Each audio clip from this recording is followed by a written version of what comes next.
Telangana medical employees union 60 ఏళ్ల ప్రస్థానం గర్వకారణం. విఎస్ బోస్.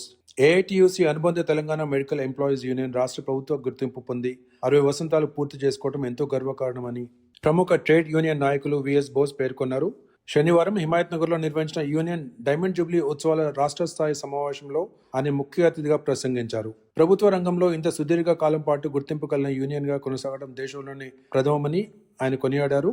ఇటీవల కొందరు అధికారులు యూనియన్ నాయకులు నిబంధనలకు విరుద్ధంగా బదిలీ చేయగా హైకోర్టు జోక్యం చేసుకుని వాటిని రద్దు చేస్తూ ఉద్యోగులకు రక్షణ కల్పించిందని ఈ సందర్భంగా గుర్తు చేశారు.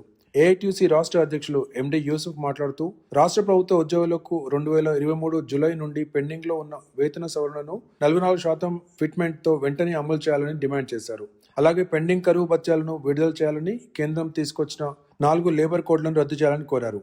వైద్య రంగంలో కాంట్రాక్ట్ అవుట్సోర్సింగ్ విధానాలకు స్వస్తి పలికి శాశ్వత నియామకాలు చేపట్టాలని ఏఐటియుసి రాష్ట్ర ఉప ప్రధాన కార్యదర్శి ఎం నరసింహ డిమాండ్ చేశారు. వైద్య విధాన పరిషత్ను రద్దు చేసి దాని స్థానంలో సెకండరీ హెల్త్ సర్వీసెస్ డైరెక్టరేట్ ఏర్పాటు చేయాలని యూనియన్ గౌరవ అధ్యక్షుడు సత్యనారాయణ రెడ్డి సూచించారు. దీనివల్ల ఉద్యోగులకు ట్రెజరీ ద్వారా నేరుగా వేతనాలు అంతాయని వివరించారు. యూనియన్ అధ్యక్షులు ఎంఎస్ మూర్తి మాట్లాడుతూ రేడియోగ్రాఫర్లకు ప్రత్యేక కౌన్సిల్ ఏర్పాటు చేయాలని, ఇన్ సర్వీస్ ఉద్యోగులకు వివిధ శిక్షణ కార్యక్రమాలను పునఃప్రారంభించాలని కోరారు. మహిళా నర్సింగ్ ఆర్డర్లతో సమానంగా పురుషులకు కూడా అదనపు ఇంటి అద్దె అలవెన్స్ చెల్లించాలని ప్రధాన కార్యదర్శి పి ఇందిరా శ్రీలక్ష్మి డిమాండ్ చేశారు. కాగా ఈ సమావేశంలో యూనియన్ నూతన కార్యవర్గాన్ని ప్రకటించారు.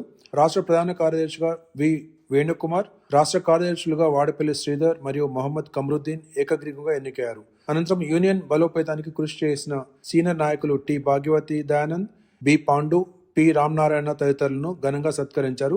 ఈ కార్యక్రమంలో యూనియన్ నాయకులు Satyanarayana Reddy, MCS Raju, K Parab Kumar, Srinivasachari, P Narsaiah, Kavitha, Sushila తదితరులు పాల్గొన్నారు.